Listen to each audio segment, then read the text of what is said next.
Well, today I'm gonna head down east and go feed some cows.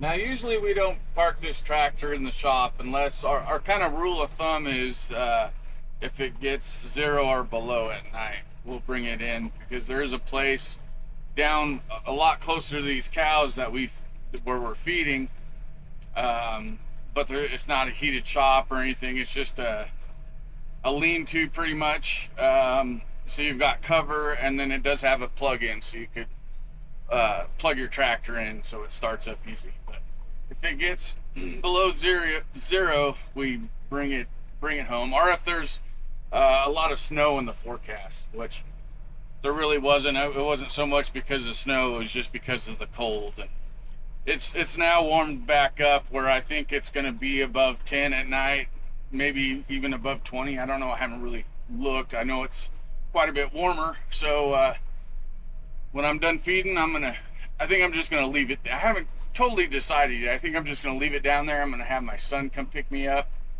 It saves quite a bit on travel time.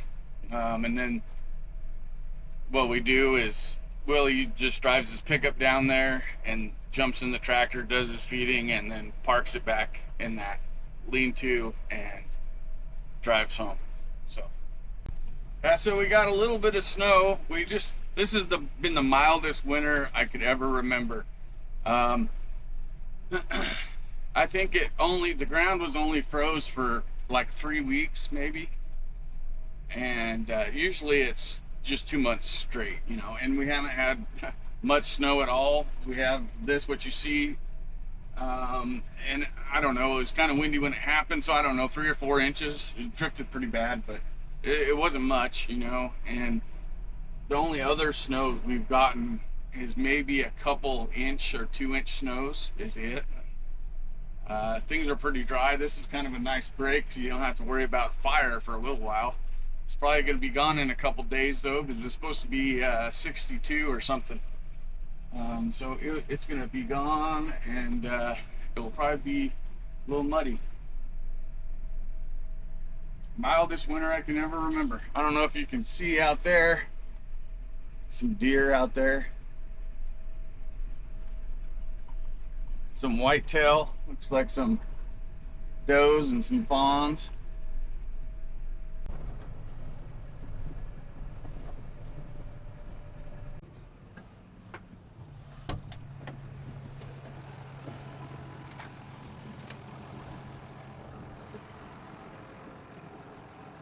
All right, there's the cows out there. It looks like they're kind of split.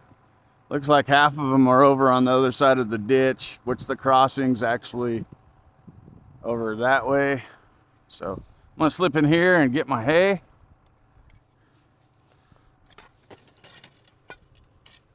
I'll need to come in here twice. I think I'll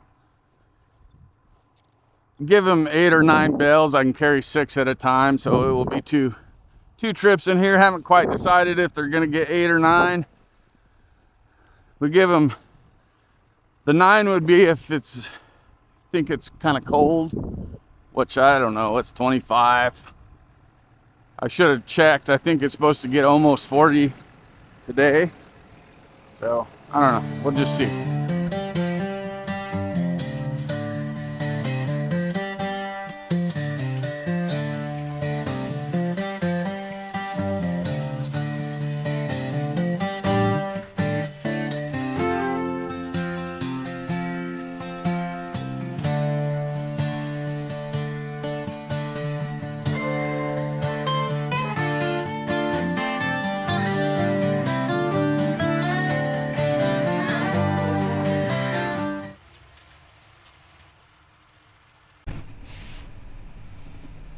They're saying, "Where are you going?" I'm not feeding now. I'm going to feed further over that way. So they're starting to turn around. All right, so I've got my hay floated and see the cows out there. The other group's coming across the ditch. That's good. So I'll get them all over here, and then I'll kind of, so we've got a windmill over here, but there's no wind today at all. I don't know if you can see it on there. It's not moving. So I'm probably going to feed them just down the valley here, kind of off the end of where these cows are. We've got a windmill and a solar on one well, so that's going to be full. So I'll feed closer to there. If there was a little bit of wind, I would probably start feeding where I'm at right now and feed them around on this meadow. But because of the wind situation and the refreezing of the ground, I'll probably feed them over by that solar. Here in a couple days, it's supposed to be 62. The snow is going to melt. There's going to be water kind of everywhere around here. There's a creek right back over, kind of halfway between me and the trees. There's a creek, so they'll be drinking out of the creek, and then the wind really won't matter. You can kind of feed them wherever you want. But until then, with this cold weather, no wind, I'm going to the solar. These are our early calving cows. We've got them split into earlies and lates. Down east here, there's actually two groups. There's this group here I'm feeding, and then there's another group on down the valley I'm going to feed, and they're all our early cows. And so they should be starting right around the 1st of April. Our heifers will start earlier. They'll be more around the 10th of March, and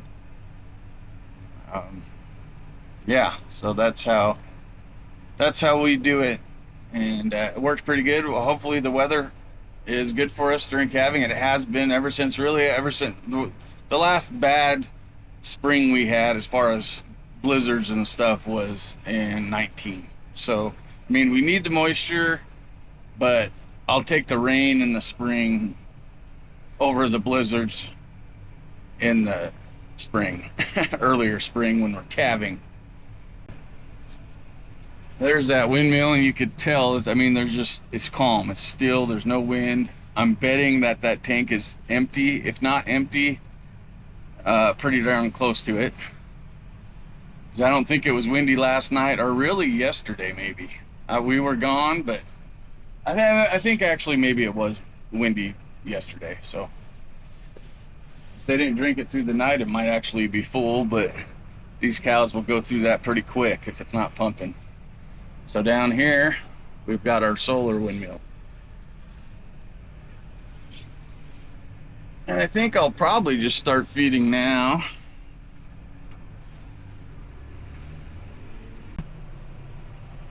Alright, let's see what this well looks like. It looks full here. I don't know. We'll see how froze it is. Really not bad, half open. I think I'll just go ahead and tap on this and break it a little more. I probably don't need to, but I will.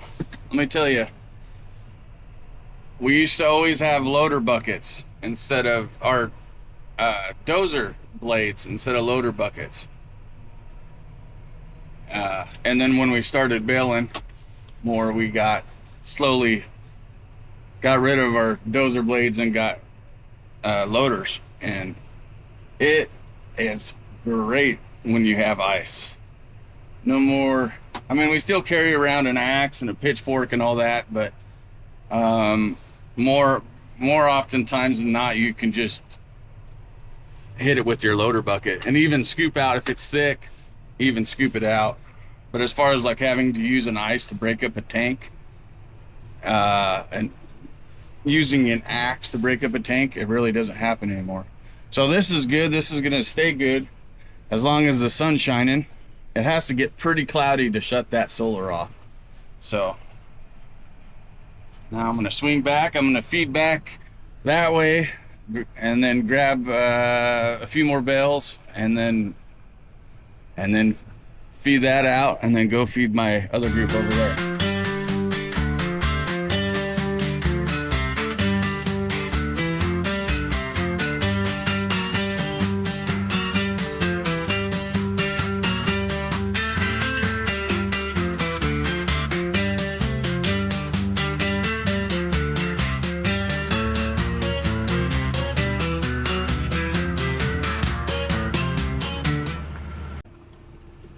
So I decided to feed him a little extra, and not so much because of the cold. I don't know. I'm guessing it's 25 right now, but I think it's supposed to get to 35, 36, I think, if I remember right. So not so much because, and there's no wind. So not so much because of the cold, but more because of the snow. That I just, I got to figure there's some loss to the snow. So went ahead and gave him some extra, and then when either I or Willie feed tomorrow, if we see that there's leftover, we'll cut them back down or feed accordingly, So, but they're looking pretty good. These cows, we do not give protein to our cows until they start calving, in the form of tubs. When we bring them in, when they get closer to calving, we cake our heifers, and they get tubs. And then when they start calving, we quit the caking. And the reason why we quit caking our heifers is just the way they like the cake so much. They'll run for it, and if they're calving or something, they'll leave their calf. I mean, it just causes so much trouble. You got to worry about running over a young calf or old calf. So we completely quit caking anything when our heifers start. And they will get sweet protein tubs, and they also get liquid feed out of those tubs with the balls that spin, or the wheels that spin. I found that it works really good. It's helped a lot, tremendously, in our bred second calvers. Because that's what you have the toughest time with, is getting those heifers to rebreed for their second time. And so they're right up there with the cows now. They're back at 93% somewhere, when before they were more like 80% on our rebreeds. So I really like that liquid feed. We had tried it years ago, and we did not get along good. It was a different kind. It didn't have the spinners. It was more like just a big trough that had and I don't understand why they didn't do good, because it's not controlled as much as the wheel. I mean, they could, if they wanted to, they could sit there all day, lick on the wheel, but they generally do it for a little bit and they kind of leave. But to have a free choice trough that they could surround, almost just like a water tank, really. And I'm surprised, but they did not do good. They did not rebreed good. They did not look good. And this happened a long time. I think I was in high school, so I wasn't really around it very much. I wasn't out here full time. I'd even been in college and just been away. But I really don't remember it. But I've talked to the guy that used to work out here, good friends with him, and he said it was not a good thing. So I was kind of skeptical on trying it again, although it's kind of in a different form, and I'm sure the feed, just everything has changed. I mean, because that was 25 years ago, somewhere in there. So I was really skeptical on trying it, but I really liked it, and it helped those second calvers get rebred. Salt and minerals are good. Stop recording. All right, so it's actually fuller than I thought. I'm gonna go ahead and break the ice. I don't really want them to come over here and drink, just because obviously it's not pumping and it's gonna run out really quick. But I'm just gonna go ahead and break the ice, at least in one spot, so if a couple do come up here to drink, they can, you know.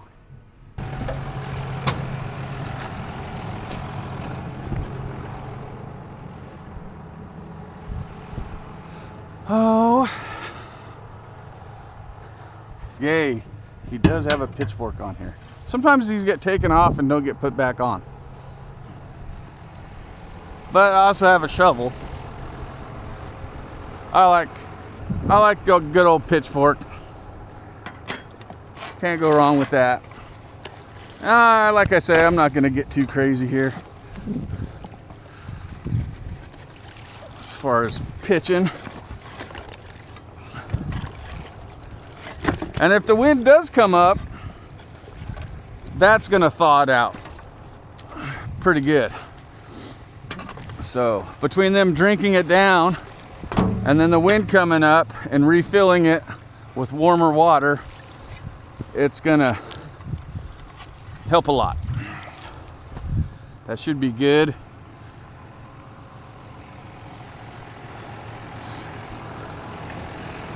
But I'm still gonna take these 3 bales further down around the corner so those cows are wanting to drink out of that solar and not come to this.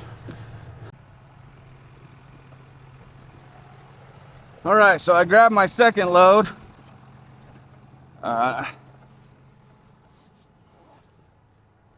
So let's see here. I wanted 4, got 4.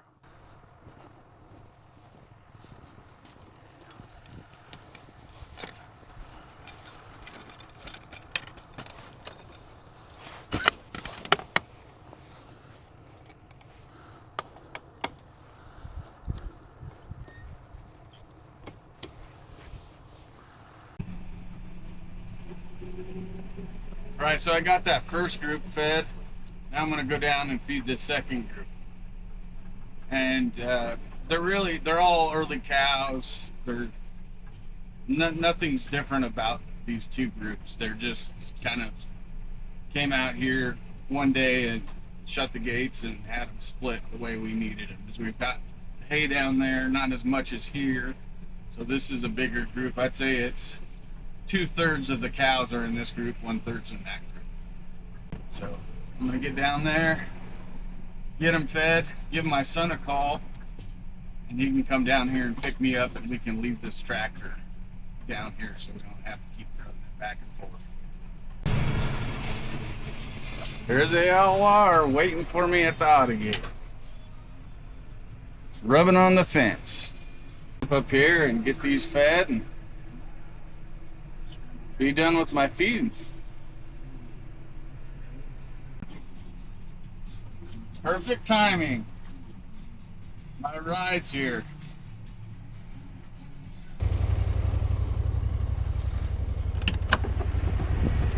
Hey, buddy. Thanks for picking me up.